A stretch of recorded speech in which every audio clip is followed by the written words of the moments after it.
O Livraria em Casa Podcast é oferecido por Esquilo, o aplicativo de e-books, audiobooks e minibooks que está democratizando o hábito de ler no Brasil. Você tem acesso aos melhores livros do mercado todo mês através da sua operadora sem custo adicional. E além de tudo, você também pode comprar os e-books na loja do Esquilo e ler no seu celular ou tablet. Entre em esquilo.app, baixe o aplicativo e viva a transformação através dos livros. E aí pessoal, tudo bem? Tá começando mais um episódio do Livraria em Casa, o podcast. Obviamente meu nome é Paulo Hatz, espero que vocês já saibam, mas vai que você tá aí descobrindo, sei lá, zapeando e caiu aqui nesse podcast. Meu nome é Paulo Hatz e hoje eu estou aqui com Babi Dewitt. Palmas! Gente, vocês não conhecem a Babi? Difícil, mas sei lá, tem de tudo, tem galera de várias idades, de vários lugares, vários países, inclusive. Então, se você não conhecer, a gente fez uma mesa junto na Bienal. Faz pouco tempo. Exato, foi muito divertido. Eu acho que tá no canal do Esquilo, que inclusive patrocina esse podcast. Beijo, Esquilo! Então você pode procurar no canal do Esquilo, tanto nas plataformas de áudio quanto lá no YouTube, que possivelmente você vai conseguir encontrar a nossa mesa e como a nossa conversa foi. Acho que alguns assuntos aqui vão ser repetidos, porque a gente falou muita coisa lá. Mas também tem algumas outras coisas novas na vida de Babi. Babi que é autora nacional, mas não só autora, trabalha apresentando evento, já teve podcast de K-pop, é uma grande especialista de K-pop aqui no Brasil, amada e não tão amada de vez em quando por alguns fãs de K-pop. Acontece, todo fandom, não tem jeito, a gente... Exato. Fandoms de Twitter, fandoms de fórum, a gente já sabe como é que é, independente se você tem 30 anos, 20, você passou por algum momento assim na sua vida. A gente passa por isso. Enfim, Babi agora tem outros projetos, daqui a pouco a gente vai chegar lá também. Mas e aí, tudo bem? Como é que você... Muito obrigada por ter vindo até aqui. Eu que agradeço, gente. Muito obrigada por me receberem, obrigada por me receber. Eu tô muito animada. Eu lembro que eu mesma falei pro Paulo, eu falei, me chama! Assim que eu vi o primeiro episódio, eu falei, eu quero ser convidada e tal. E fiquei muito feliz. Eu tenho uma dificuldade muito grande pra sair de casa.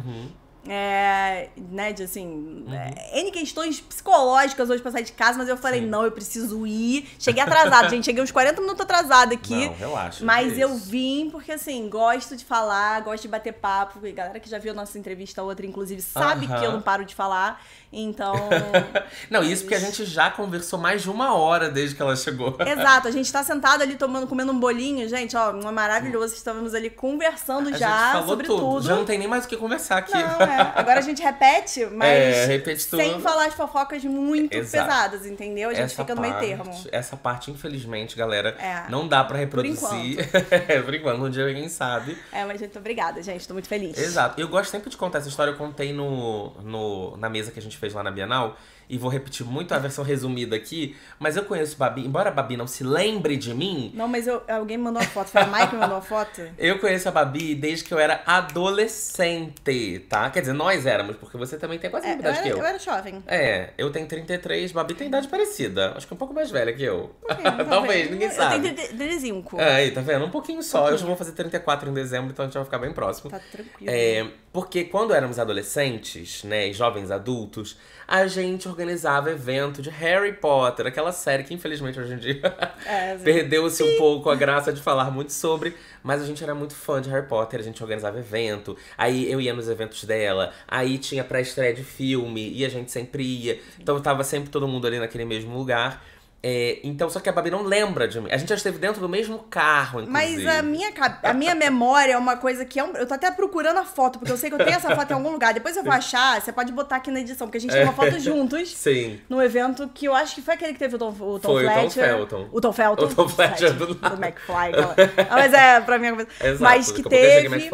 E assim, quando eu olhei na foto, eu falei, é o Paulo mesmo, nunca mais me mandou. Eu falei, gente, essa foto e tal. Sim. Mas minha memória nunca foi boa, não é pessoal nem nada disso, mas é uma história que eu gostei de saber, assim, porque é legal. Eu já contei essa história no meu canal, inclusive, tem um vídeo em 2015, quando eu comecei o canal, se foi em 15 ou foi 16, que é um vídeo meu falando sobre a minha vida de Potterhead, Potter maníaco, sei lá como você queira chamar. E aí eu falo muito sobre como era a época dos eventos, e aí eu mostro essa foto, que a gente tava no Morro da Urca, vendo a pré-estreia do Harry Potter, e o Tom Felton, o Draco Malfoy, estava com a gente. Olha que privilégio. Verdade. A gente subiu, todo mundo vestido de Harry Potter, de aluno de Hogwarts. A gente lutou pra poder chegar ali na frente, tá, galera? Tinha muita gente. Exato. A gente subiu o bondinho, foi em cima de um morro. Foi muito legal, né? Foi legal. E aí você chegava do bondinho, e aí tipo assim, fumaça de gelo seco, aquela vibe meio, estamos chegando num lugar meio magia e tal. Foi. E aí a gente tirou essa foto com o Tom Felton, segurando a bandeira. Tem uma porrada de gente lá. Inclusive várias pessoas que eu ainda conheço e tal. Maia, que é uma amiga Beijo, comum Maia. que a gente tem, exato. Que trabalha na Globo. A gente tirou essa foto lá nesse dia. E aí no meu vídeo eu aponto, falo, essa aqui é Babi Dewitt. Aí eu boto uma setinha na sua cabeça. Essa foto assim. saiu no jornal, né? Essa foto saiu no jornal. Gente, exato. ficou famosa. O Tom Felton segurando a bandeira do Brasil com a gente atrás, desesperado ali. Na e tal. época a gente ainda podia segurar a bandeira do Brasil. Não, que a gente podia falar de Harry Potter e segurar a bandeira do Brasil. Eram tempos menos sombrios. Exato, gente. Eram tempos menos sombrios. Hoje a gente não pode fazer nenhuma das duas coisas, senão a gente, o que? A gente sofre. Que complicadíssimo. Tá complicado. Complicado. Mas aí eu já vou conectar, já que você falou de McFly, porque eu também me lembro muito que eu estudei com a Maia, né? Que é a nossa amiga em comum. Estudei com ela no ensino médio inteiro. E a Maia era muito fã já de McFly. Tinha o All-Star, e aí escrito no All-Star, na ponta do All-Star, um era Mac e no outro era Fly, na parte branca do All-Star. E você também é muito fã de McFly, né? Muito. Já desde adolescente. Você mais ou menos adolescente, assim, né? Mas desde jovem, vamos jovem, falar assim. 17, 18, 19. 19, talvez. 19, por aí. É. Mas você começou a escrever fanfic de Harry Potter antes de escrever de McFly. Você chegou a escrever McFly também? Sim, inclusive sábado à noite era uma fanfic de McFly. Eu comecei, assim, escrevendo fanfic quando eu tinha uns 15 anos, assim. Isso tem 20 anos, né? Na época eu morava em Alto Paraíso, de Goiás, perto de Brasília. E era mais difícil ter biblioteca lá. Tinha uma biblioteca muito... Assim, não tinha atualizações e tal. E eu precisava receber os livros de Harry Potter. Na época estavam lançando ainda. Eu acho que ia lançar o 4. Era uma coisa assim. E eu queria conversar com as pessoas sobre, porque tem isso, né? Essa coisa do livro da gente poder ler e conversar com pessoas que gostam da mesma coisa e discutir teorias, esse tipo de coisa é muito gostoso. E lembrando que há 20 anos atrás a gente não tinha Twitter, a gente não tinha Instagram, não tinha nada disso para poder conversar com outras pessoas. E na cidade eu não podia ter, as pessoas não conheciam ali por falta da biblioteca, não tinha livraria, nada disso. Então eu fui pra internet buscar esse companheirismo, assim, né, poder dividir com a galera. E foi mágico, porque aí eu encontrei fóruns e encontrei sites. Na época era muito comum que cada fandom tivesse o seu próprio site de fanfic. Então naquela época tinha Corujas de Hogwarts, tinha Caldeirão Furado, eram nomes de sites que eram bibliotecas de fanfic, era basicamente isso. E aí tinha fóruns onde você fazia RPG de fingir que é o personagem. E umas coisas muito legais, assim, porque pra época eu que não tinha contato muito com a galera. Mirk, eu não sei se você era da época. Eu tive Mirk. Que a gente fazia, tipo assim, sala de Hogwarts, como se fosse Hogwarts, aí tipo, fazia um nome brasileiro, e aí todo mundo fingia que estudava no... Assim, era muito legal. Mas pra criatividade era uma coisa muito legal. E eu descobri ali que tinham essas histórias que os fãs faziam pra dividir teorias e pra dividir visões diferentes da mesma história, com os personagens, chips diferentes, e uns chips completamente fora da casinha, assim, que até hoje a galera tem. Hagrid, Hermione. Eu sempre fui do chip Draco-Gina, do chip DG. Que, enfim... Que é legal, é fofo, poderia ter acontecido. Tinha história, entendeu?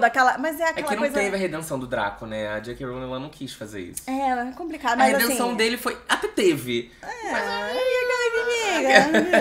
Mas nas fanfics existia essa redenção, existia essa história. Tinha muita opção, assim. Mas era aquele clássico clichêzão da história. O cara rico, não sei o que, com a menina pobre, inteligente. Aquela coisa toda que tem clichê, romance, não sei o que. E era muito gostoso de ler essas histórias de fãs, assim. Foi quando eu descobri, eu falei, caramba, eu virei fã de uma menina que eu não sabia quem ela era. Eu lembro até que o nome dela era Diana. E foi uma primeira fanfic que eu li de DG, na época, de Draco-Gina, de Harry Potter. E eu fiquei assim, que universo novo. Mandei um e-mail pra ela. Foi o primeiro e-mail de fã que eu mandei de autora, assim, falando, meu Deus, eu amei. E eu amei poder mandar um e-mail pra um autor de um livro, de uma história. Não era de livro, era de fanfic, mas de uma história. E eu falei, putz, isso é muito mágico, cara. Isso é muito mágico, porque naquela época, a gente tá falando aí de 20 anos atrás, eu não tinha como saber o que era ser escritor no Brasil. Eu não sabia que a gente podia ser escritor no Brasil. Você achava que era tudo internacional e era e os que tinham no Brasil ou já tinham morrido, ou escreviam clássicos pra adultos, assim, muito específicos. A gente achava que não era pra gente. Que não era pra mim. E eu lia pra escola, de obrigação da escola. Hoje eu reli esses livros e eu vejo ali outra coisa. Eu enxergo outras coisas que quando eu tinha 15 anos eu não enxergava, né? Sim. E eu não sabia, então, que eu podia ser escritora. Eu gostava de escrever, fazer aquelas coisinhas e tal, de ficar fazendo gibizinho, inclusive da Mônica. Eu refazia uns gibizinhos, eu tenho uns guardados até hoje. Uma vergonha, assim. Mas eu tinha 6, 7 anos, eu fazia isso. Mas era essa história, eu não sabia que eu podia ser escritora. E aí, com as fanfics, eu vi as pessoas dividindo essa criatividade, dividindo novas histórias. E aí eu falei, putz, talvez eu possa fazer isso também. E aí comecei escrevendo algumas de Harry Potter. Não eram muito boas. Mas eram todas Dracogina? Ou você escreveu alguma outra coisa? Era Dracogina ou personagens originais, que era uma coisa que eu fazia com a Maia e com vários outros amigos, que era a gente criava personagens e era como se fosse um RPG, só que uma fanfic de um RPG, assim. Então era a Maia era a Maia na fanfic. Adoro. Era quase um The Sims. Era, só que escrito, e aí eu fazia um capítulo, né, a cada, sei lá, semana ou a cada mês, e aí meus amigos liam, e aí a gente ficava conversando sobre... Então isso era muito legal, assim, sabe? De poder ter um primeiro público ali, que era os amigos e os fãs do chip, os fãs das coisas, né, que... de ir nos eventos, e o pessoal fala, putz, li sua fanfic. E aí... Isso... E tinha muito evento naquela época, né? Muito evento. Nossa. A galera do Harry Potter foi a primeira grande, assim, eu acho assim, né, da pagação de mico, inclusive, que eu tive na minha vida, assim. A gente ficava vestido de Harry Potter no shopping. E tinha batalha de não sei o quê, as pessoas fingindo no shopping, batalha, gente. duelo de... no shopping, sentada no chão do shopping. Eu conheço hoje gente que eu conto isso, a pessoa fala, era vocês, então, que eu passava longe, porque eu ficava com vergonha. Eu já fiz isso. A gente passava andando de capa, tipo assim, na frente de uma, sei lá, de uma ponto frio, de uma Renner, a gente tudo de capa, às vezes a gente atravessava a Renner e tal, e as pessoas ficavam tipo, o que tá acontecendo? São um grupo de 10, 15 pessoas. A gente fazia uns negócios assim, cara, mas era muito divertido, sabe? Era muito divertido. E eu acho que era uma forma também, a gente não tinha ainda essa expressão que hoje os fãs no geral têm com a internet, a gente não tinha essa forma de expressar muito, sabe? Então eu acho que era uma forma de libertação ali da galera de um jeito como a gente podia. De se encontrar, de fazer amizade. Hoje a gente tem fandom, tem fanbases e tem grupos. Mas a gente era muito mais dentro do nosso grupo, porque a gente realmente não tinha... A gente tinha esse acesso a outras pessoas, mas não é igual o acesso que você tem hoje, porque o Twitter e tal, não sei o quê, aproxima muito as pessoas, o Instagram, os stories, e você vê muita coisa. Mas naquela época tinha os fóruns, tinha o Orkut, mas ainda era tudo muito arcaico ainda. Então, tipo, quando você encontrava as pessoas nos eventos, era, tipo, muito mágico, né? Tipo, você encontrar aquelas pessoas. E muita gente não usava nem as próprias fotos. Aí você ia descobrir quem era. Tipo, chegava lá na hora o icon da pessoa era uma outra coisa. E aí a pessoa lá era uma outra pessoa. Tem pessoas que até hoje eu não sei o nome original da pessoa. Exato. Que eu conheci na época, a pessoa tinha um nickname. Inclusive eu escrevia fanfics com um nick, que ainda é segredo até hoje. Né? Mas Exato. E a gente no shopping era engraçado porque... Eu lembro até muito, que também isso pra mim foi muito marcante, porque foi uma época que também você tava junto, que era o lançamento do Cálice de Fogo no cinema. E a gente fez bandeirinha, bottom e não sei o que, pra vender. E aí, tipo, o cinema inteiro com bandeirinha durante a Copa Mundial de Quadribol. Dos times, inclusive era separado, tá? Metade do cinema tinha sentado com as bandeirinhas da Bulgária e da Irlanda pra uma parada no filme que teve 5 segundos. Exato. A Copa Mundial, o jogo da Copa Mundial dura 5 segundos. Nossa, mas a gente se divertia muito. Vitor Cruz acabou, isso. Exato. E aí a gente andava pelo shopping com a roseta da Irlanda colada. Fazendo a maior festa. E assim, as pessoas saíam de perto. E eu não entendi. Hoje, não é que eu entendo, mas assim, eu sei que as pessoas hoje me contam isso de... eu vi aquele grupo de pessoas ali vestindo preto, gritando um com o outro e fazendo, rindo alto e blá, blá, blá. E a galera meio que passava de longe, sem saber o que era e tal. Eu falei, era eu! Eu tava ali no meio, pô. E a gente chegava, tipo assim, 10 horas antes do filme estrear. Ficava sentado ali no chão. Parecia que a gente tava indo pra um show querer pegar grade. A gente chegava... Mas era um pouco isso. Não tinha lugar marcado no cinema, então a gente queria pegar o melhor lugar e sentar todo mundo junto. Mas no final das contas, a gente não tava nem aí pro lugar, a gente tava ali pra ver as pessoas. Para as pessoas, era pra comunidade, pra pro fandom mesmo. E é isso, que hoje existem formas de expressões que a gente não tinha, que talvez se a gente tivesse naquela época, eu não sei como é que seria, assim, se seria diferente, porque, né? Mas foi a forma que a gente encontrou de botar pra fora essa criatividade de fandom. E uma das formas que eu encontrei foi isso, com as fanfics, né? E foi muito legal, assim, poder receber o apoio de pessoas que gostavam das mesmas coisas que eu, que era uma coisa que eu não tinha tido antes, essa coisa dessa união de fã. Porque até antes eu era fã de Hanson, de várias outras coisas, que eu não tinha contato com outros fãs. E quando eu tinha, era 3, 4 e existia um fã-clube na casa de alguém. E aí o fã-clube era um quarto de visita com pôster na parede, que você tinha uma carteirinha de fã-clube que você recebia. E era muito assim, sabe? Era complicado você encontrar outras pessoas que era fã de coisas, inclusive, que a gente não tinha tanto acesso aqui no Brasil, né? Sim. E foi assim, escrevendo Harry Potter, e aí depois de um tempo eu gostando, porque eu sempre fui muito fã. E é muito maior do que pro meu próprio TDAH, que é uma coisa que eu sou extremamente fã das coisas que eu gosto, e quando eu sou muito fã eu fico viciada, e aí vira uma... e eu sempre fui assim, é uma coisa que eu acho que meu pai era assim, e né, eu via os posters do Black Sabbath em casa, eu via as coisas dos Led Zeppelin, dos Beatles, né, do meu pai.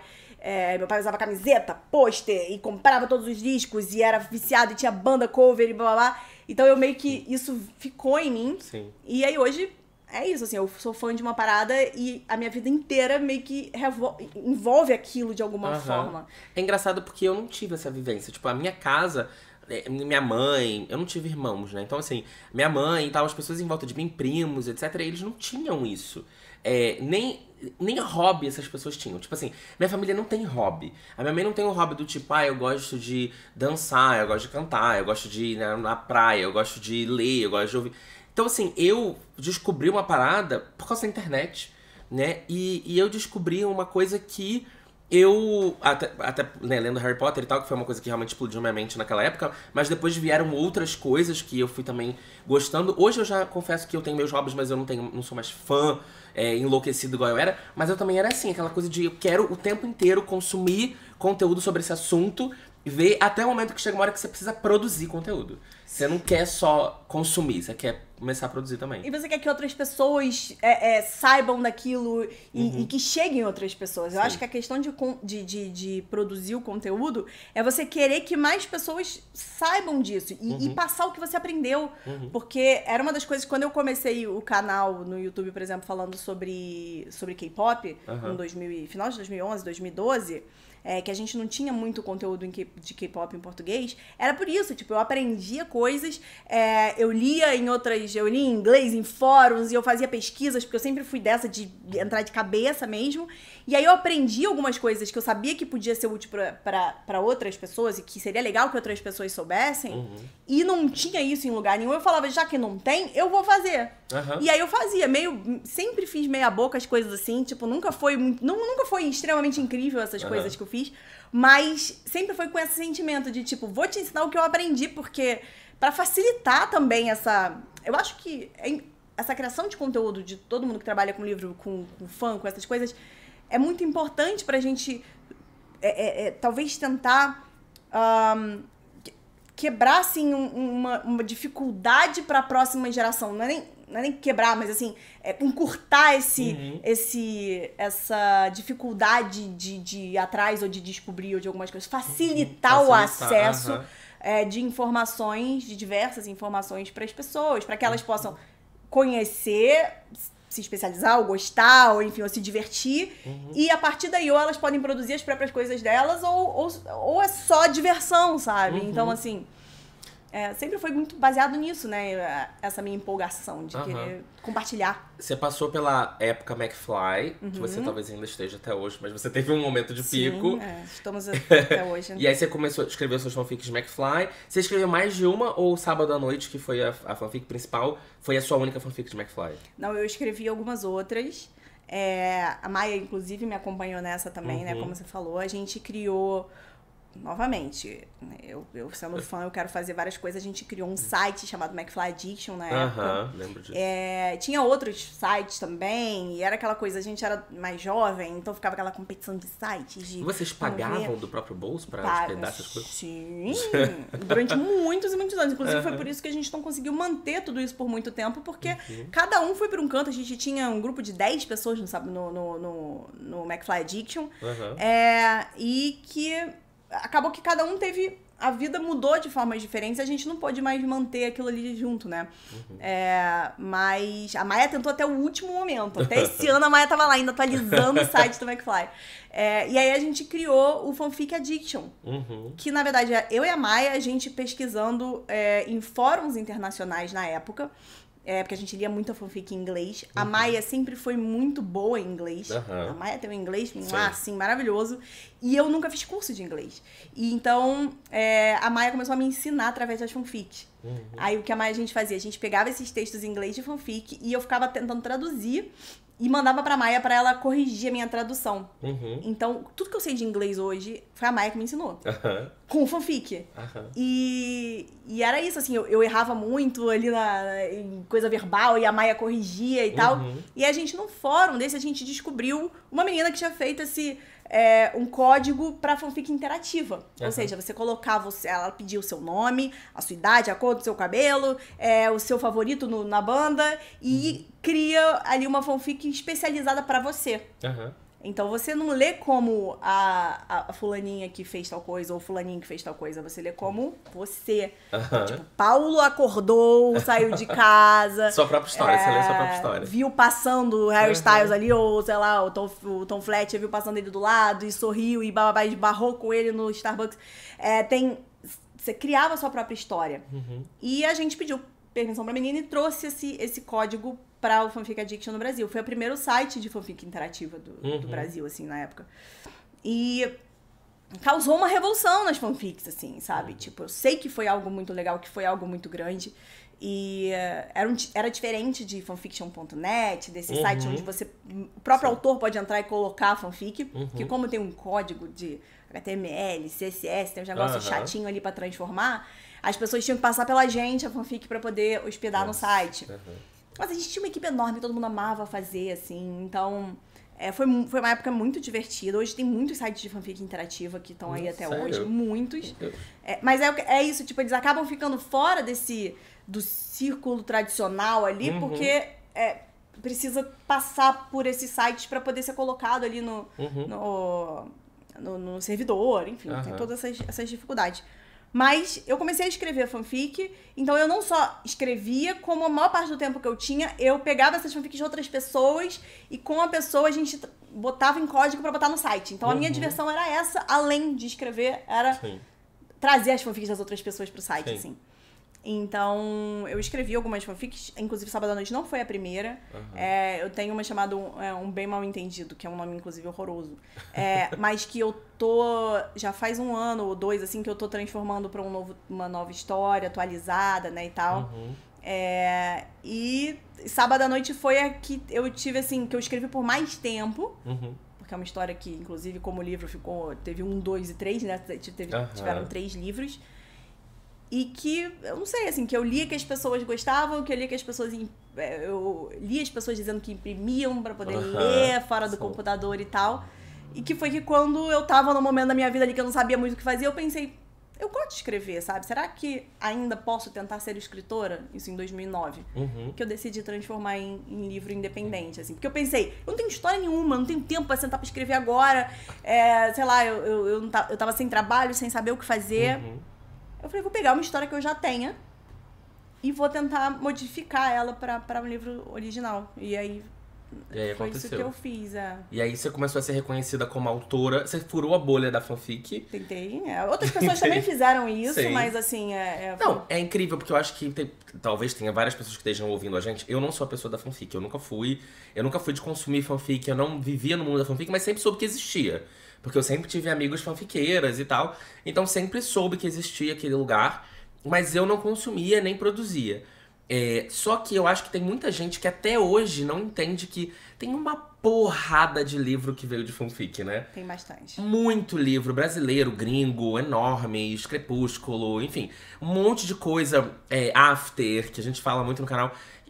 Existe, realmente muita coisa veio desse universo da fanfic que você adapta pra não ficar pra pessoa necessariamente não pegar que é uma fanfic, parece que é uma história original, mas ela começou de uma fanfic, né? Então, em em determinado momento, você começou a ser vista como autora. Você começou a ir Bienal, vender livro, fazer essas paradas. Sim. Então, tipo, esse negócio da fanfic é muito complicado porque tem muito autor hoje que veio de fanfic e não fala que veio de fanfic, porque ainda existe eu vou falar preconceito, mas existe uma resistência e essa ideia de que por que a fanfic é ruim, né? E essa ideia parte de vários contextos, assim, tipo, o contexto de que historicamente a fanfic sempre foi não, porque antes ela começou até como revistinha que a galera fazia, esqueci o nome, que é... Tipo zine? Tipo fanzine, assim, né, que a galera passava e tal, mas que acabou se popularizando por ser algo jovem, algo pra mulheres, algo feito por fã, enfim, você junta grupos de pessoas que normalmente são meio... as coisas que são produzidas pra eles sempre são vistas como algo inferior, tá, na sociedade no geral.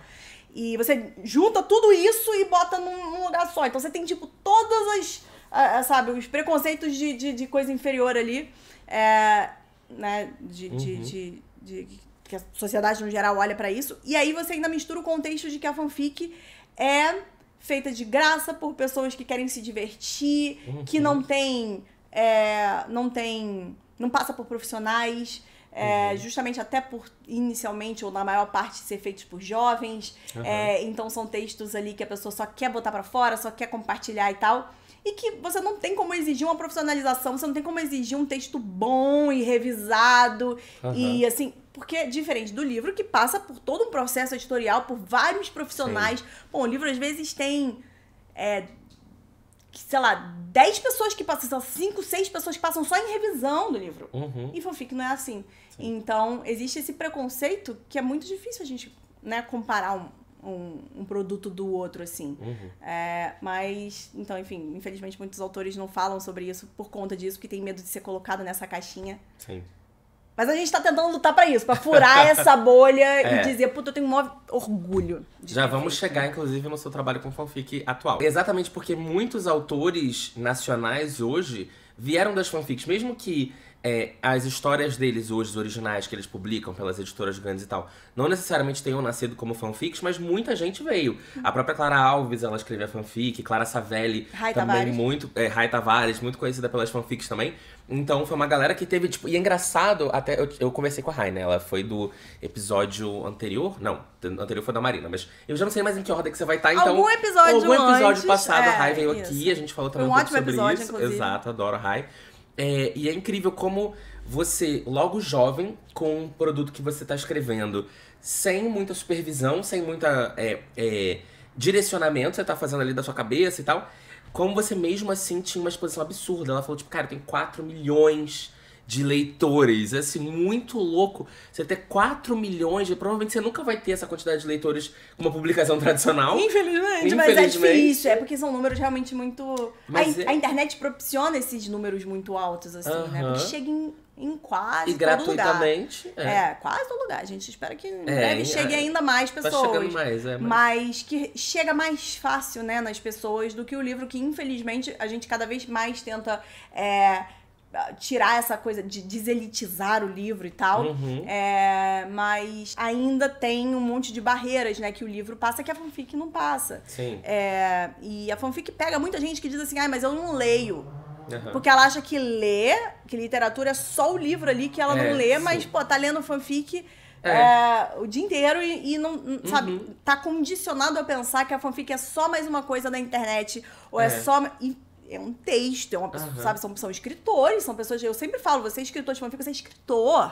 O que tem de fanfic com textos incríveis. E quando a gente fala sobre criar um livro original com a história de uma fanfic e tal, tem muitas mudanças que são mínimas ali pra poder tirar as características de fanfic por questões de direitos autorais, que a gente não pode utilizar, né, nomes ou universos ou coisas que já existem, mas são pessoas que criam histórias extremamente originais e só usam, às vezes, o nome de alguém famoso ou algum detalhe ali pra que seja lido pelo fandom ou pra que aquela pessoa consiga, enfim, compartilhar com o fandom que ela gosta, porque é algo que só fã entende, gente. No fim das contas, eu posso tentar explicar o máximo que eu puder sobre fandom, sobre essa coisa de compartilhar o que a gente gosta com outra pessoa, mas é muito difícil de explicar com palavras assim. Mas que tudo é original, menos o nome do personagem. Então, assim...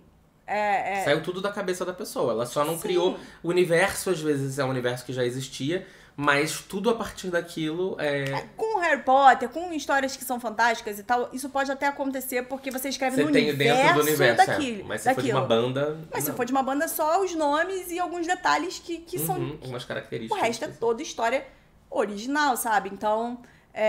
E é um exercício absurdo, né? É incrível. Pra você desenvolver, achar o seu tom, achar a sua voz, achar o que você acha mais fácil de escrever. Pra quem Primeira você pessoa, tá terceira pessoa, exato, pra quem você tá escrevendo. E no final das contas, talvez você não vai ter o feedback de um cara que vai falar, esse texto aqui, mas você vai ter o feedback do público, né? Porque um pouco me importa esse cara do jornal que antigamente, hoje em dia não é tanto mais coisa. É o público, né? Não é o cara que... Mas você aprende a lidar com isso com o tempo, que tipo, alguém falar e não gostei desse texto, não gostei desse livro, não gostei dessa história. Aí você vai ver, a pessoa não consome aquele tipo de história. Sim. A pessoa não... normalmente... Assim, não é pra ela o público do livro. E ela não gostar é muito natural, porque nem todo mundo vai gostar das coisas, nem todo mundo vai gostar de tudo. Tem perfil pra aquilo, Não, e é aquilo, suas experiências, enfim. Alguém falar que um livro é ruim ou que uma história é ruim, significa que pra ela aquilo não foi legal. Não significa que, na minha visão, não significa que o livro é ruim. Sim. Porque ele pode ser bom pra outra pessoa que tem... que vive aquela experiência ou que se conecta de alguma forma com aquela história. Então, eu sou muito contra essa coisa de falar que um livro é ruim ou não. Eu também sou super contra, gente. Mas a gente pode falar que... não, mas eu sempre falo... É natural a gente não gostar. Não, em todas as minhas resenhas negativas, que são algumas, eu sempre falo isso. Eu falo, gente, eu sou zero público disso. Quando eu li After, eu zoei, não sei o que, blá blá blá. Comentei muito mais até da questão... de relacionamentos abusivos, de coisas tóxicas, etc.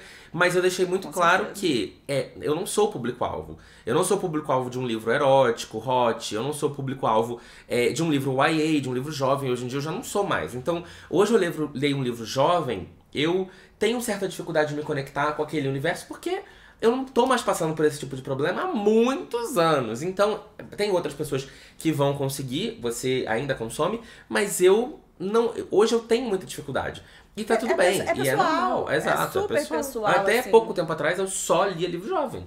Então. E eu não era nem jovem mais. Eu já tinha 30 anos de idade. Mas o jovem tá aqui, ó. Exato. Não, mas realmente, eu acredito nisso, assim, de que é pessoal. Mas é isso também. Você tem todo o direito de não gostar, de não se entender com aquela história, não se entender com aquele livro. Mas a gente, como autor, é uma coisa que a gente vai aprendendo aos poucos. Hoje eu consigo diferenciar alguém que fala mal do livro ou fala que não gostou, assim, antes eu ficava muito desesperada quando alguém falava alguma coisa, ai, não gostei, eu falava, ai meu Deus, o que eu fiz de errado? Sim. E não é, nem sempre é o que eu fiz de errado. É claro que a gente pode aprender com as críticas e deve aprender com as críticas, tanto que hoje eu tô reeditando Sábado à Noite pra uma nova edição, ano que vem, gente, me aguardem, 2023, assim... A minha expectativa é de relançar os 3 livros, de fazer coisas muito legais ano que vem com Sábado à Noite. Finalmente, assim, eu quero trabalhar do livro do meu jeito. Mas porque eu ouvi muitas coisas durante esses anos que eu quero melhorar. E eu sei que os meus novos livros, minhas novas histórias, os textos podem não ser melhores no sentido de tipo, nossa, porque ficou muito melhor em questão de narrativa, não sei o quê, porque isso também é outra coisa, é pessoal, e eu vou aprendendo, eu vou descobrindo narrativas, formas de narrar as minhas histórias, enfim, com o tempo, né? É uma coisa de amadurecimento meu. Mas a gente consegue ouvir uma crítica de alguém que fala, poxa, olha, isso aqui não foi legal, isso aqui me magoou, isso aqui pode magoar as pessoas. E não encarar isso como crítica pessoal. Porque eu sei saber que não é sobre mim, é sobre a história que está sendo escrita. E aí são diversas outras questões que envolvem isso, porque a gente como artista, né, aquele meme do precisa ser elogiado, o artista é meio... a gente precisa que as pessoas gostem da gente, e você quer agradar todo mundo, e você quer... Então é muito difícil quando alguém fala mal da sua arte, é muito pessoal, porque a arte é uma coisa que a gente constrói por muito tempo, e vem profundo, e vem de mim, e vem dos meus filhos. Mas o que a gente produz é um produto. Eu acho que falta muito da gente como artista, eu vou falar artista no Brasil no geral, mas tipo, porque é o meu mercado, é o único que eu saberia falar sobre, mas que a gente falta muito enxergar o que a gente produz como produto. Porque a partir do momento que a gente enxerga ele como produto, a gente consegue separar um pouco a nossa emoção ou a nossa endeusamento daquela história. A gente consegue parar de botar essa história no pedestal e enxergá-la como algo que pode ou não atingir as pessoas. E a gente começa a ver as críticas de outra forma, assim. Então, mas é isso, é produto. Por isso que eu tenho muito... Eu sou muito contra quando as pessoas falam, esse livro é meu filho. Porque quando você fala que é meu filho, parece que é uma coisa muito pessoal, que é uma coisa que é parte... Intocável, né? Intocável. Aí você bota numa editora um texto, e aí o editor quer mexer no texto, ou o agente literário quer mexer no texto, ou alguma coisa, e você já entra num desespero, vai mudar minha história inteira e blá, blá, blá. Quando, na verdade, é um produto que vai ser adaptado para um mercado. E qualquer produto, quando você vai botar um preço nele, você precisa... E quando você coloca uma marca junto com a sua, né? Você vai ter uma editora... a marca ela também tá preocupada com o produto, porque o produto ele não é só seu, ele é nosso, né? Sim, exatamente. Então, assim, do mesmo jeito que você quer tocar o máximo possível de pessoas, a marca também quer. Pois estamos ainda num sistema onde as coisas funcionam dessa forma. A gente, infelizmente, não vive de brisa, não vive de luz, de poesia. A gente ainda vive de mercado, de capitalismo, etc. Então, a marca também é parte... Ela vai dividir com você o risco. Inclusive, o risco dela vai ser até maior. Porque ela efetivamente vai tirar dinheiro do bolso pra botar o livro pra vender. É muito dinheiro. E se o livro não vende, não é o autor que vai ficar com esse prejuízo, vai ser o prejuízo da editora, né? Numa editora tradicional, né? Numa publicação tradicional. E aí eu já queria tocar nesse ponto, porque você tem trabalhado agora, trabalhou em 2 livros. Posso mostrar o livro que ainda não vendeu ainda? Ele tá vendo. Não sei quando que vai ao ar isso, mas provavelmente já está aí nas livrarias. O primeiro, honestamente, sinceramente, foi lançado, acho que ano passado, foi 2021. E o outro de Rebeldes. Rebeldes, Revoluções e Outras Coisas que as Princesas Gostam, da Bruna Salles. Que nesse caso são 2 autoras de fanfics que você ajudou elas a adaptarem as fanfics e trazerem para um romance original. E eles estão sendo publicados 2 pela Roku, né? Um foi publicado, o outro está sendo publicado agora. Exatamente. Então conta pra gente como é que foi o seu trabalho, a sua participação, se você curtiu, se você se encontrou, como que surgiu esse movimento inicial de você trabalhar com essas autoras. Elas pedindo ajuda, você foi atrás delas, como é que foi isso? Então, é porque... igual essa outra coisa do K-pop ou do Harry Potter ou de fanfics que a gente cria conteúdo, que eu crio conteúdo ou coisas pra poder passar pra frente o que eu aprendi. Desde que eu tô nesse mercado literário, eu tento passar pra frente aprendizados que eu tenho como autora. Porque é aquilo, a gente não tem faculdade pra ser autor de livros no Brasil. Hoje a gente tem vários cursos, inclusive, muito bacanas, que é muito legal fazer e tal. Mas muita gente me pergunta, que curso que eu preciso fazer pra ser escritor? Eu preciso fazer letras? As pessoas às vezes acham que precisa fazer letras pra poder ser escritor. E não, assim... não tem nenhuma conexão ali, porque inclusive letras pra ser professor, enfim, tem outras questões ali, pode ser interessante, mas não é obrigatório. E não necessariamente se você é formado em letras, você vai saber, você vai ter a capacidade de construir histórias, né? Não, é isso. Porque não é sobre isso, tem várias questões, mas eu sempre quis passar pra frente coisas que eu ia aprendendo. Porque, assim, quando eu comecei, 2009, 2010, a gente ainda tava num levante ali de blogs literários, a internet estava começando a olhar ali pra literatura, e o consumo ali de literatura jovem estava começando a aumentar, a gente tinha mais divulgação em cima de Maggie Cabot, por exemplo, e de outros autores internacionais. Tinham poucos autores nacionais publicando livros em editoras grandes, tradicionais, falando sobre jovens, né? A gente tinha alguns, mas eram muito mais velhos, sei lá, como a Marta Medeiros, ou só o Pedro Bandeira. Sim. Mas, ao mesmo tempo, a gente tinha ali a Thalita Rebouças, que estava há vários anos fazendo o infanto juvenil ali. Mas ainda era uma coisa muito pequena, né? Então, a gente teve Paula Pimenta, a gente começou a ter outros autores ali dentro do mercado. E a gente foi furando essa bolha das editoras tradicionais com autores jovens escrevendo para jovens no Brasil também. Então, quando a gente falava de Maggie Cabot, a gente começou a falar, mas no Brasil a gente tem outros autores que estão fazendo isso, sabe? Então, a gente começou a ser mais visto pelas editoras tradicionais, as histórias brasileiras, né, de autores brasileiros.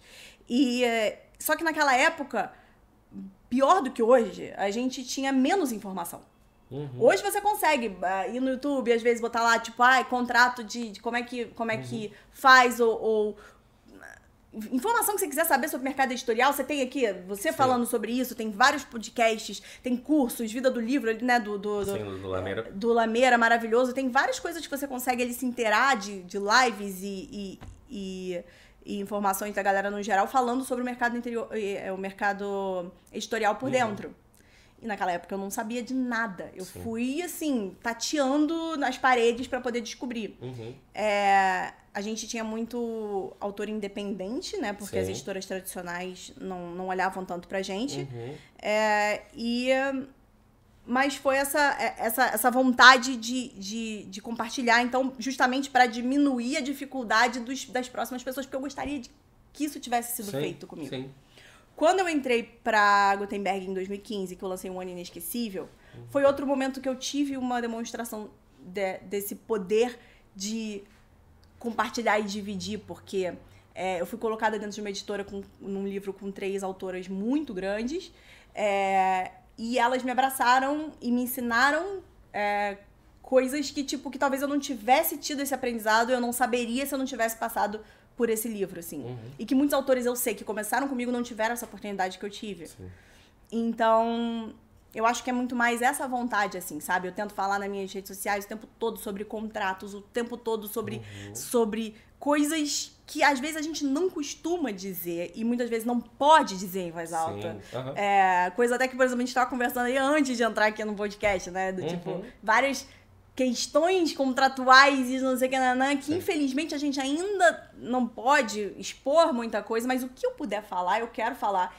E com a galera de fanfic, foi aí que eu decidi fazer isso com o pessoal de fanfic, assim, do tipo, eu queria que alguém tivesse pego na minha mão e me ajudado naquela época, ou me ajudado do jeito que Thalita Rebouças me ajudou, por exemplo, que até hoje ela me abraça, sabe assim, como autora, eu fui muito bem aceita pelas meninas e pela editora e pelos fãs delas no geral, assim, eu fui muito bem recebida.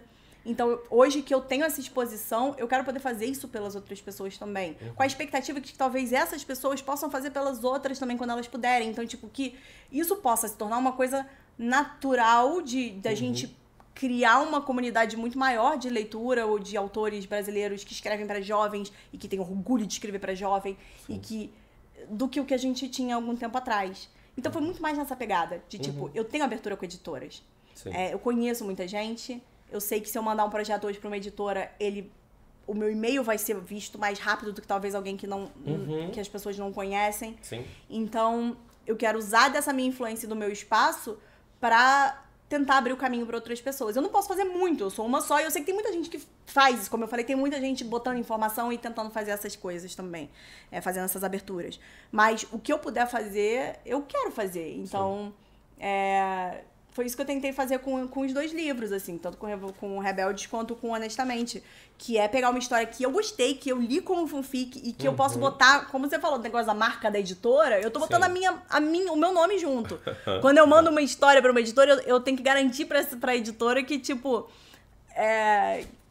que aquilo é vendável, o que é legal e tal, porque no fim das contas o meu nome vai atrelado junto. Então, mas é o que agentes literários fazem, scouts fazem isso, né? Pra editoras e pra agentes. E eu acho que foi muito isso. Eu não sou uma agente literário, eu não tenho know-how de agente literário, mas eu tento fazer essa abertura. Sim. E eu fiz esse projeto. A Rocco foi uma das primeiras editoras que, tipo, eu entrei em contato com várias editoras na época pra ver quem é que topava e fiquei conversando com vários editores. Mas a Ana Lima da Rocco foi a pessoa que virou e falou assim, eu quero. Traz pra mim que vamos fazer. Pelo menos um por ano a gente consegue fazer, porque se a galera não sabe, demora um tempão pra produzir esses livros. Exato. As pessoas acham que é assim, né? E não é. Eu fiquei mais de um ano pra editar esse livro daqui. Pra esse livro sair pronto agora. Sim. A gente tá fazendo ele desde o meio pro final do ano passado, assim. Mas demora. Então, é uma coisa que eu quero expandir pra outras editoras, que eu quero poder fazer. E eu faço mais, sendo muito sincera, como uma... Não é diversão, mas... É uma coisa que eu tô aprendendo também. Sim, eu acho que eu gosto de fazer, eu gosto de me sentir, assim... Não é me sentir importante, nada disso, mas sendo útil e tentando ajudar e tentando fazer o que eu acho que é certo, sabe? Pro mercado, por menor que eu possa fazer, assim. Eu me sinto bem podendo fazer um pouquinho, assim, sabe, pelas pessoas. Devolver um pouco desse carinho que eu recebo de fanfic dos autores e tal. Sim, exato. E você, quando você caiu num ano inesquecível, né, que foi o livro que você fez com a Thalita, com a Paula, você depois, esse livro acabou sendo comprado pela Amazon, a gente falou recentemente na Bienal sobre ele, e aí vai ser um filme de cada um dos contos, né, e cada conto é baseado numa estação do ano, né? A gente até conversou na época, não sei se evoluiu muito em questões de... Tão prontos, os filmes estão prontos, tipo, vai sair por ano, não, eu acho que deve sair tudo junto, eu não sei. Eu não sei, porque, assim, a partir do momento que tá na mão lá da Amazon, é aquela coisa, questão contratual, é deles, eles quem vão decidir quando lançar e né, como lançar. Não, eu lembro que quando eu trabalhei no Netflix, né, e aí a gente nunca dizia pra ninguém quando que as séries ou os filmes iam sair. Porque pode mudar também. Exato, porque tudo muda, depende muito de... principalmente porque, por exemplo, quando eu lembro uma coisa que eu posso falar, que não é segredo, mas na Netflix, quando quando eles iam lançar qualquer coisa, era assim, pegava todos os principais títulos do mundo e olhavam, sei lá, outubro. Primeira semana de outubro. Ih, vai sair La Casa de Papel. Não, essa semana não dá. Semana 2, vai sair Stranger Things. Não dá. Semana 3, mas já vai sair isso aqui, que é não sei o que lá, então não dá. Semana 4, tal coisa é parecido. Então Elite. Tem um público parecido, então vamos jogar junto. Então é uma matemática enlouquecedora de tira daqui, coloca daqui, não puxa pra aqui, não. Agora vamos colocar tal série grande. Nesse dia, o novo filme da Sandra Bullock, então não podemos. Então é uma loucura tão grande e as coisas mudavam todo mês de data. Sim. Então por isso que a gente nunca falava e os autores ficavam desesperados, tipo, mas quando? Eu quero divulgar. A gente falava, calma, quando faltar um mês a gente te avisa. É complicado. E aí de uma hora pra outra, falta um mês, agora pode divulgar. Então, um mês. Então era uma loucura mesmo. Mas aí eu ia te perguntar, essa experiência que você teve trabalhando de alguma forma próxima, embora você tenha dito que próxima, mas não tão próximo assim, na produção, mas isso não te despertou uma vontade de, putz, eu queria talvez estar mais próximo? Porque, por exemplo, a Rai, ela evoluiu muito e ela hoje escreve, ela tá em sala de roteiro, ela escreve roteiro, ela se preparou muito pra isso, tá fazendo muito curso e não sei o quê, e é uma parada que ela falou, cara, eu quero muito me dedicar a esse mercado. Sim. E é um mercado que paga bem, inclusive. Pra quem é escritor, assim, fazer o roteiro pelo menos paga. Exato, entende? porque tem muito... É aquilo, seu livro, um livro por ano. Às vezes você não consegue fazer um no ano, aí faz 2, um a cada 2, a cara dela. Mas série, toda hora tem alguma coisa que te chama. E quando você entra nesse mercado, aí é toda hora. Uma daqui, surge outra dali, surge outra ali. Porque tem pouca gente no mercado. Por incrível que pareça, tem pouca gente pra demanda que tem de produção nacional hoje, porque antigamente era só Globo produzindo no Brasil, basicamente. Hoje as pessoas quando a gente fala de produzir roteiro, assim, o pessoal pensa logo em filme, mas existem novelas, séries, tem muita coisa, até propaganda precisa de um roteiro pra propaganda, tem alguém que faz o roteiro, então é bastante, assim, não é fácil entrar nesse mercado, inclusive como todo mercado artístico é difícil de entrar, mas tem bastante abertura, hoje tá tendo abertura, né? Você já conhece uma galera da produtora agora, que você trabalhou no projeto. Então, eu não sei, assim, eu fiz faculdade de cinema. E eu reprovei no curso de roteiro na faculdade de cinema, na aula de roteiro. Eu reprovei a primeira vez que eu fiz, o primeiro semestre que eu fiz. Porque eu escrevia textos que, assim, o professor tentava ensinar. É muito diferente escrever um roteiro de um texto, tá? De um texto literário. Existe toda uma formatação, um jeito de contar ali a história. E eu contava de um jeito que o professor falava, mas isso aqui é texto pra livro, não é texto pra roteiro. E eu não conseguia entender, e assim, hoje eu sei que o meu TDAH interferiu muito nisso, mas na época eu só não conseguia compreender por que tinha que ter uns detalhes, e eu não conseguia lembrar que tinham detalhes e tal. Até hoje, quando eu tento estudar um roteiro, eu fico pensando, tipo, como é que botava isso aqui mesmo? O que eu tenho que fazer? Então, é uma coisa que é um pouco mais difícil pra mim, por ter muitas regras. Pra você escrever um roteiro, existem muitos detalhes e muitas regras ali. Mas que eu quero aprender aos poucos, sabe? Tipo, eu quero poder fazer aos poucos. Hoje, por exemplo, você tem autores como a Thalita Rebouças, que ela faz o próprio roteiro do próprio filme. Então, tipo, hoje ela tem essa liberdade. Não sei se ela faz de todos, mas ela tem a liberdade de poder, quando for assinar um livro dela, ela vender a propriedade do livro dela. Ao mesmo tempo, ela assina como roteirista. Então, ela tem esse controle ali e tal, que é muito bacana. Mas que é muito difícil ainda de ter no Brasil, né? A gente é um mercado que é novo. Essa coisa do audiovisual inspirado em livro nacional, inclusive juvenil. É novo, é um boom recente. As editoras estão aprendendo a lidar com isso, os agentes literários estão aprendendo a lidar com isso, e os autores são os últimos ali as produtoras, os canais, ninguém sabe. Tá todo mundo aprendendo a lidar com isso. A gente teve alguns últimos anos extremamente difíceis para a cultura.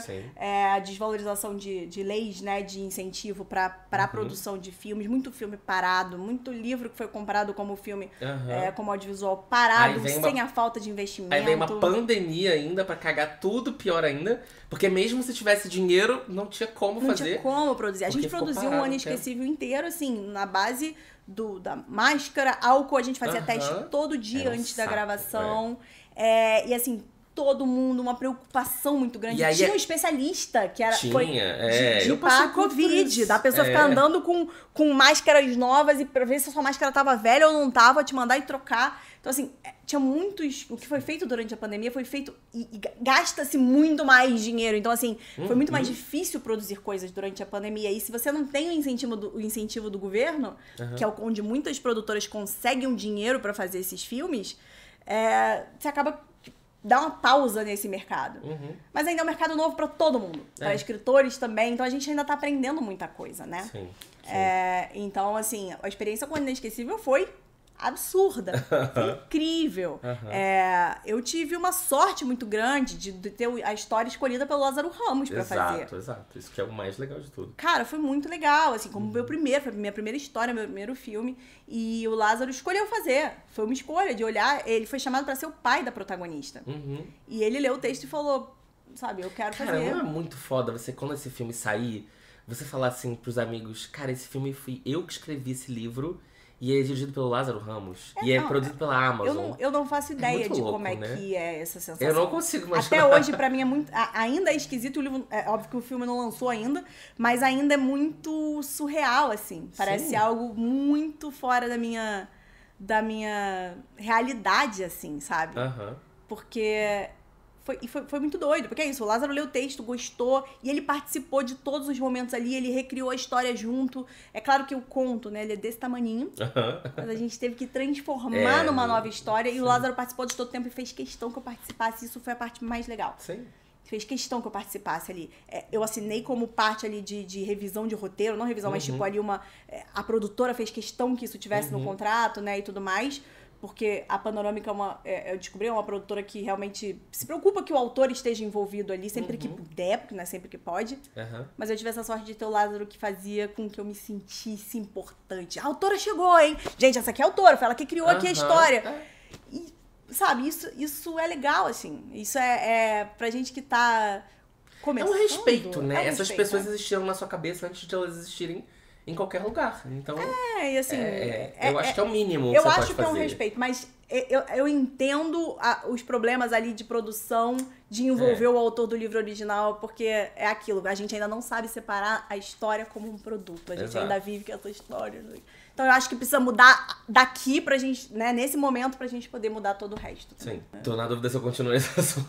Não, eu não lembro nem qual foi a sua pergunta inicial. Não, a pergunta foi... porque eu lembro que a gente começa a enrolar porque eu falei do Ano Inesquecível pra saber se você tinha interesse em continuar nesse mercado de audiovisual, entendeu? Porque ele é um mercado que tá aquecendo, tá aquecido, as coisas estão acontecendo, um monte de gente. Karina Ricci vendeu... Tem 3 livros da Karina Ricci em estágios diferentes. Vai acabar de sair um agora pela HBO. 2, já divulgou 2. Já divulgou 2? E Procura-se, ela divulgou 2. Eu vi o Luna, ontem, que vai sair agora, já tá tudo pronto. Então, assim, tá rolando muito, as marcas estão vendo. O sucesso do De Volta aos 15 também foi muito interessante, muito porque mostra pra galera que, aqui, gente, tem um interesse. Recentemente saiu um filme pela Netflix que foi produzido pela mesma produtora do De Volta aos 15, que é a Glass, que é o Esposa de Aluguel. E ele se tornou o filme mais assistido de língua não inglesa no mundo na Netflix. Isso é muito legal. É muito legal mostrar que, tipo, o Brasil tá conseguindo ocupar esses espaços. Por exemplo, quando a Larissa Manoela fez o filme dela, O Modo Avião, ele ficou também em primeiro, ele ficou no top 10 de, sei lá, participação de todos os países da Europa. Então é legal como esses streamings, eles chegaram no Brasil, por mais que pareça que é tipo assim, os americanos vieram nos dominar, mas ao mesmo tempo veio um incentivo de produção que não estava acontecendo, porque a gente sabe que a produção cultural, o incentivo do governo para a produção cultural caiu muito nos últimos 4 anos, né? Não preciso dizer porquê. E esses streamings, eles chegaram no momento certo para tentar salvar esse mercado que podia ter realmente caído no esquecimento. E aí você vê que eles conseguiram com esse dinheiro gringo, e num momento inclusive de desvalorização muito grande do real, onde $1 vale R$5, eles conseguiram botar um dinheiro no Brasil, produzir, fazer muita coisa, e essas coisas chegarem pra mostrar o Brasil pro resto do mundo, né? E parece que valorizar mais do que a gente estava fazendo. Sim. Porque é isso, é um mercado novo, a gente ainda tem muito a aprender com ele, todo mundo que tá nesse mercado. O audiovisual no Brasil, ele é Sim. novo no geral. Se você parar pra pensar, é uma coisa que eu discuti isso quando eu entrei na Netflix.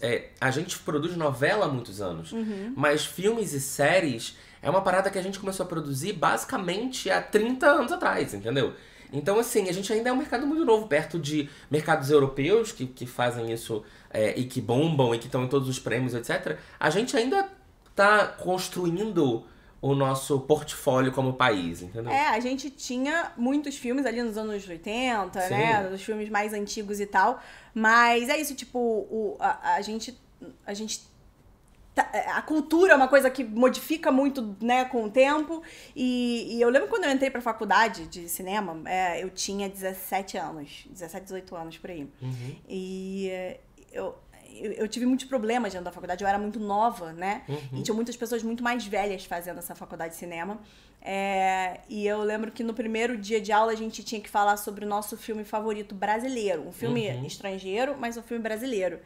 E as pessoas falavam aqueles filmes mais antigos, né? Tipo, Deus e o Diabo na Terra do Sol, e O Bandido da Luz Vermelha, e falava sobre, enfim, alguns filmes mais cults, ou Porra Chanchada, ou, né, de umas épocas mais específicas, assim, do cinema brasileiro. E aí, quando chegou na minha vez, eu era mais nova da turma, e eu falei, cara, meu filme brasileiro favorito, sem sacanagem, é Carlota Joaquina. E Carlota Joaquina, gente, era um filme que, tipo, extremamente problemático, assim, hoje eu sei disso, mas, assim, é um filme que a gente chama que é da retomada do cinema dos anos 90 ali. Então, foi uma retomada do cinema brasileiro, mas eu, como uma pessoa de 17, 18 anos, pra mim, eu entendia a importância ali do cinema mais antigo brasileiro ali, né? Que pra mim era muito antigo, mas pra pessoa que tinha 40 ali, ela assistiu quando ela era jovem, então pra ela ainda significava alguma coisa. Pra mim, era só um clássico ali, que eu, 2 horas assistindo a mesma cena, um negócio ali arrastado, que pra mim nunca foi divertido. Eu era, lembrando que eu tinha 17, 18 anos. E que eu sou muito ligada à cultura de entretenimento. Até hoje, pra mim, assim, a leitura de entretenimento, eu sempre gostei de cinema de entretenimento, eu ficava na faculdade falando, por exemplo, eu disse que meu filme estrangeiro favorito internacional favorito era Titanic. O professor quase teve um surto. O professor, ele falou, tá de sacanagem, do tipo, você não quer repetir qual? Eu falei, eu tava dentro de uma faculdade que outras pessoas fizeram assim, é óbvio, pra mim na hora, assim, sabe? Porque se você estuda cinema, você Mas esse é o mercado até hoje do audiovisual. A galera é tipo, nossa, mas jamais, uma coisa pipoca dessas. Mas na literatura é assim também. Na literatura exatamente. Na literatura você tem que ser alta literatura, tem aquela coisa toda, babá, e tipo, sabe? Pô, pelo amor de Deus, eu não quero que o meu livro, ele é só fofinho, é engraçadinho, é divertido. Não espere aprender muitas coisas, entende? Mas porque não é o objetivo. Até uma discussão que o Bookster lançou essa semana, que é um descontentamento dele com a divisão das categorias no Jabuti. Porque um é romance literário e o outro é romance de entretenimento. E aí o romance de entretenimento seria os livros jovens. Por exemplo, o Vitor Martins está concorrendo.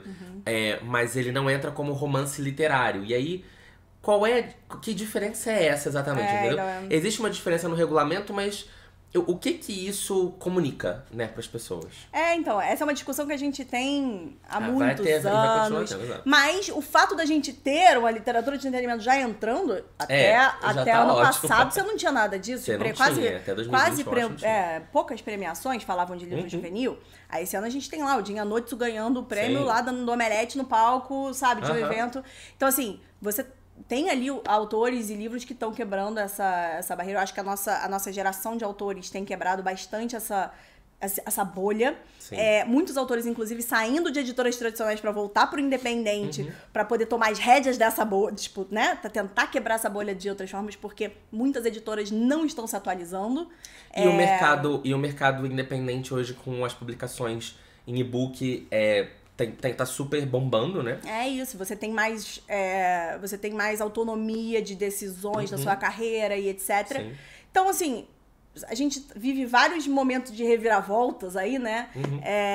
Dentro do mercado editorial também. Mas é aquela ideia de, tipo, só o que é escrito para... Isso é o meu celular fazendo barulho, gente? É o seu, desculpa, o meu sempre faz, eu sempre deixo assim. Mas... Eu boto no perturbo. A gente tem sempre essa discussão de o que é literatura e o que é bom, o que é ruim. Volta para aquela história toda, né? De que a decisão tá na mão de pessoas que não leem livros jovens, entende? Sim, exato. Que não consideram livros jovens e fanfics e o que é feito para jovem, o que é feito para entretenimento, como arte... porque isso é aquela coisa, é categorizado como algo inferior, porque o que é pra jovem, o que é pra mulher, o que é pra LGBTQIA+, o que é pra internet, o que é pra fandom, tudo isso é menor do que pra todo o resto. Então, assim, muitos anos tendo essa discussão, eu já tive em várias mesas de Bienal, onde eu tinha esses velho branco que escrevem livro que a gente não... Eu, particularmente, nunca entendi, e bababá, que tem o seu positivo ali, mas eu não consigo, eu não compreendo. E aí, dentro das mesas, a pessoa discutindo, tipo, que a literatura, porque jovem... A pessoa perguntou pra mim, eu lembro uma vez, por que você escolheu escrever para jovem? Porque é mais fácil? Porque você pode escrever qualquer coisa? E eu lembro que eu fiquei putaça da minha vida, assim, porque eu falei, gente, muito pelo contrário. É muito difícil escrever pra jovem. Pra jovem, infanto-juvenil, e você tem que se atualizar, porque o jovem hoje é um jovem diferente de 10 anos atrás, né? Muito. O adulto, sendo muito sincero, o adulto continua o mesmo. E assim, o jovem, ele tá em constante mudança. Exato. O consumo do jovem tá em constante mudança.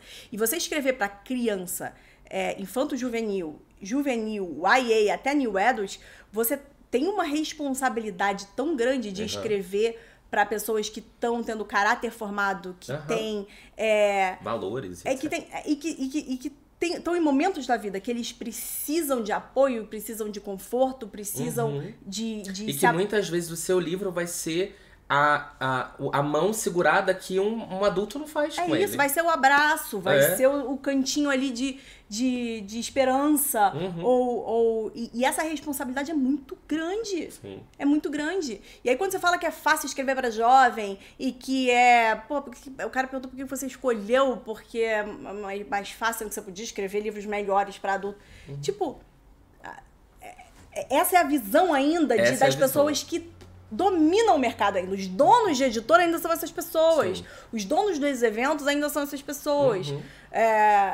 E a gente tá tentando fazer isso pra mudar. Quem sabe daqui pra frente isso vá mudando aos poucos, porque quem sabe os donos de editoras vão ser as pessoas da nossa geração e que passaram por isso e vão ter uma visão nova do mercado quando eles chegarem lá, sabe?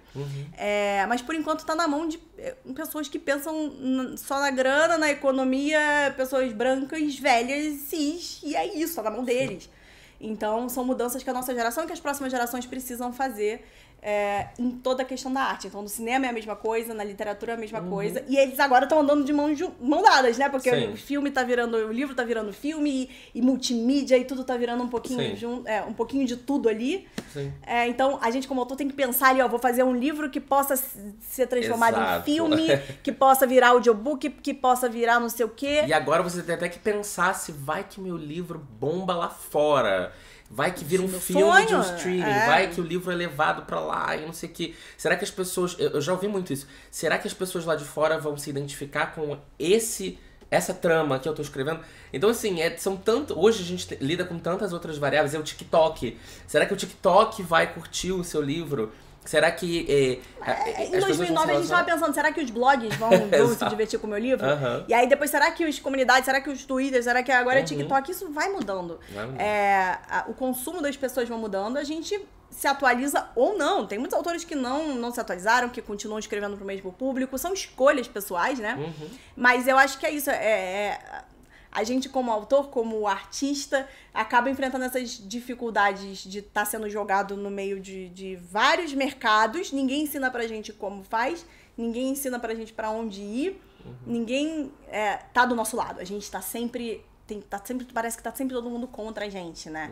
Então, eu acho muito importante de ter pessoas, aí eu vou me incluir, e eu sei que você tá incluso, e tem várias outras pessoas que estão tentando mudar esses mercados para que a informação seja mais acessível para todo mundo e que a gente não seja só jogado num lugar e falar do se vira, né? Que a gente tenha para onde ir, a gente saiba o que fazer. Que acaba esse estigma de que livro é chato, as pessoas que falam de livro são chatas, as pessoas que escrevem são chatas, as pessoas que leem são chatas, porque ainda existe isso, né, de que livro, quem lê é moralmente superior, é uma pessoa que... E aquelas discussões do negócio do livro.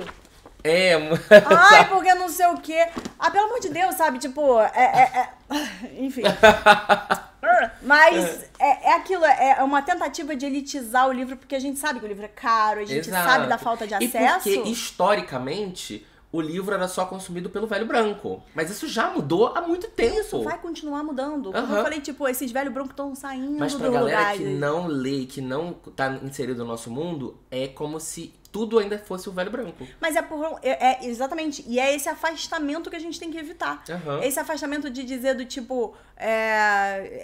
Hoje a gente tem eventos mais periféricos, eventos que são mais baratos, eventos de graça, ou coisas que tentam fazer com que as pessoas interajam mais com o universo literário, para que ele seja mais acessível, e para que todo mundo possa saber que possa ser escritor. Porque se há 10 anos atrás, há 20 anos atrás, eu não sabia que eu era escritora, e eu venho de uma família de classe média, eu tive acesso à internet, eu tive, né, privilégios ali que eu sei que muitas outras pessoas não têm até hoje. E já há 20 anos atrás era impossível pensar em ser autor no Brasil. Há 10 anos atrás não era impossível, mas era muito difícil. E aí hoje, sabe, com 35 anos eu tô vendo o mercado olhar pro autor e falar: olha, você tem importância e tal. Demorou esse tempo inteiro para chegar até aqui. Da gente, desse acesso, dessa acessibilidade, fazer com que o livro seja menos tido como algo elitizado, sabe? É uma coisa que a gente vai ter que ter paciência, porque acontece aos poucos, nada acontece de repente, mas que eu acho que tá caminhando, por mais bagunçado que esteja, tá caminhando ali. A gente hoje tem autores que estão vindo de várias partes do Brasil, ainda é muito pouco, precisa de mais, a gente, né, precisa dessas aberturas, mas tem autores de todos os cantos que estão se sobressaindo nas suas áreas, sabe? Tem eventos em vários lugares do Brasil que estão sobressaindo. Quem sabe melhore daqui pra frente, né, de alguma forma, porque a gente precisa de movimentações políticas e sociais para que isso tudo aconteça. Não tá na mão do autor, infelizmente, não tá na mão de uma pessoa, de duas. É uma questão de sociedade, né? Sim. De acesso à cultura. Mas que é isso, a gente tá lutando aqui o que a gente pode, né? O pouquinho ali e tal, mas eu acho que o pouquinho ali importa muito no todo, sabe? Sim. Tipo... Não, enfim, a gente precisa encerrar, porque eu já tô Ai, não falando há adianta. 200 Calma, horas. Já tô aqui com o meu contador, já passou há tempos. Mas assim, tinha vou muita ficar coisa ainda pra aqui. falar. A gente nem falou direito de K-pop. Eu ainda ia falar agora que a mesma coisa também, há 5 anos atrás, eu jamais imaginava que eu ia viver falando de livros na internet. Eu nunca achei que isso fosse Eu vi o pagar seu conta. vídeo falando sobre isso. Esse dia eu mostrei pro Gabriel, eu falei, olha, cara, isso é demais, assim. Aham, Isso exato. é demais. Porque eu nunca imaginei que isso fosse pagar minhas contas, entendeu? Jamais. Eu pensava assim, não, isso aí é um dinheiro extra. É pra você juntar e fazer uma coisinha.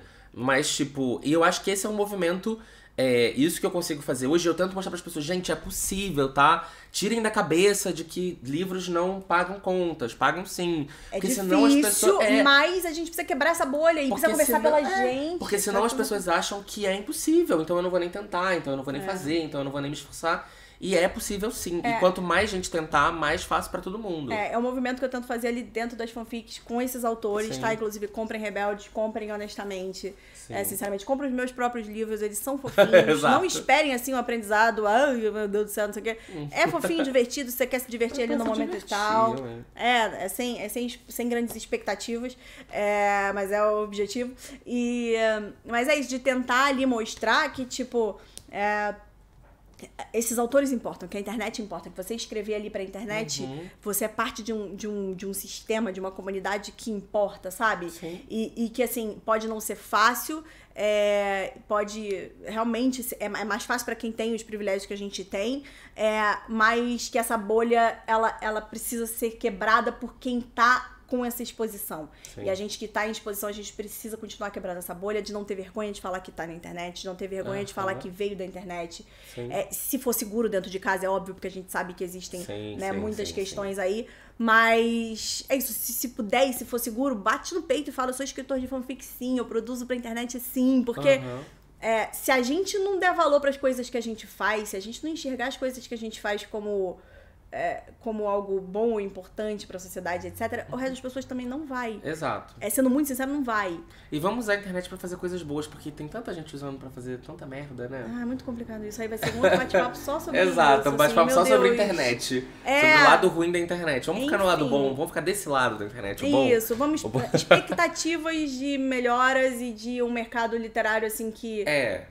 Vamos torcer pra daqui uns 20 anos... as cabeças pensantes sejam outras. E vão ser. Porque vão ser, por uma questão natural, biológica. E vão ser. Mas a gente espera poder estar compartilhando com as pessoas informações que sejam úteis para que vocês possam fazer um futuro melhor para nossa literatura, para o audiovisual e que, sabe, enfim, que possa dar respeito e a importância de quem faz cultura.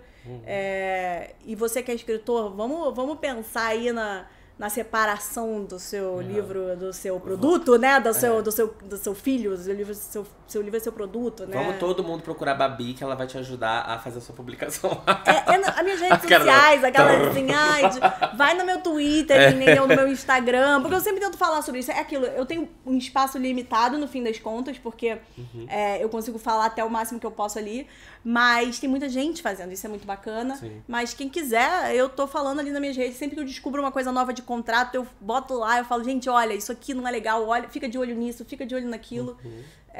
Enfim, assim, dando dicas pra facilitar pros próximos autores, pra que a gente não precise passar pelo que a gente passou na internet durante esses 20 anos aí, sei lá, 30 anos, então. Sim. Bom, obrigado por você ter vindo até aqui, inclusive saindo da sua casa, já que você falou que foi difícil. Eu quase vim de pijama, foi quase, assim, vocês veem que eu tô sentada assim. Da próxima vez eu vou na sua casa, então, eu levo tudo lá, câmeras, luzes, Rodolfo. Olha isso.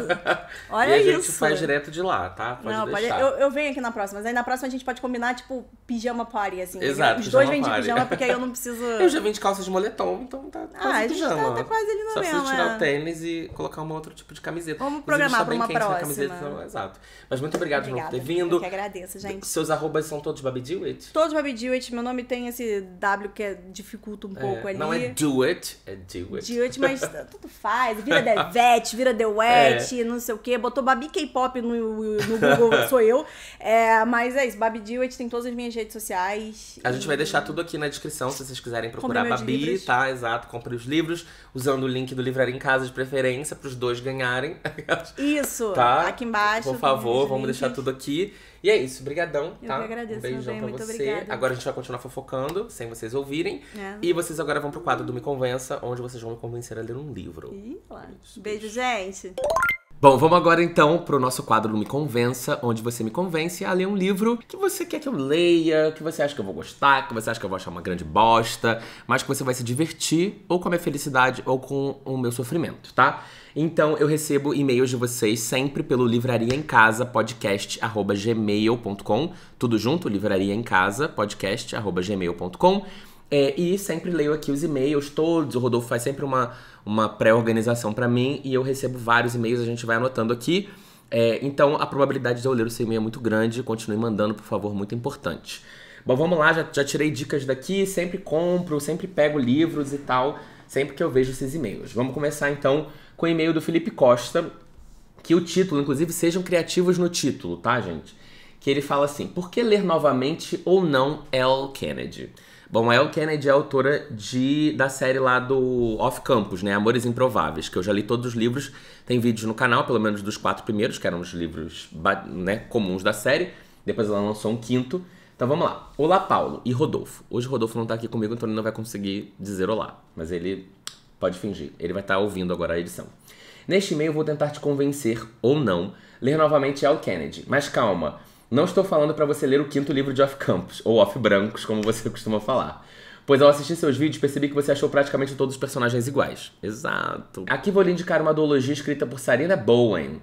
E é claro, a protagonista deste e-mail, Elle Kennedy. Os livros são Ele e Nós. Eu já tinha ouvido falar, inclusive eu já ganhei esses livros da editora, que acho que é a Paralela, né? E eu passei esses livros pra frente há anos atrás. Talvez um ano, ou mais de um ano pra trás, eu passei pra frente. Mas ele fala aqui, os livros são Ele e Nós, um romance aquiliano, Friends to Lovers, entre Wes, um gay assumido, e James, um cara que se descobre bissexual, ou seja, tem representatividade, apesar de também entre personagens brancos, no hockey como em Off Campus.